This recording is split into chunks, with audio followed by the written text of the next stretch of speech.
Schönes Platz. Kollege Roman. Einmal den Pass oder Ausweis? Днес паспортно. Паспорно. Виж карта ми Рома. Да помогнем тук на човека. Вижте не съм. Общо взето. Искат му 70 евро за това нещо, което ми е малко, не знам човек. Сега това да са 20 кинта, окей. 30 кинта, ма той е много малко бе човек. Нищо. Карай да бъде.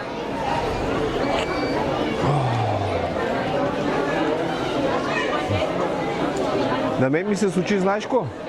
За Испания хвърлих половин чанта дрехи, мрети, парфюми, всичко. Много неща. Първият билет беше малко по-скъп, но този малко е по-ефтин.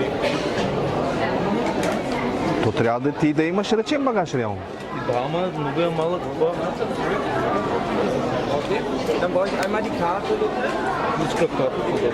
Wie viel muss wir zahlen? 70 Euro. 5 Euro Gebühr vom Flughafen und 65 von der Airline. 65. 70 sind es insgesamt. Okay, alles gut. Machen wir. Ich muss manuell eintragen. Manuelle antragen?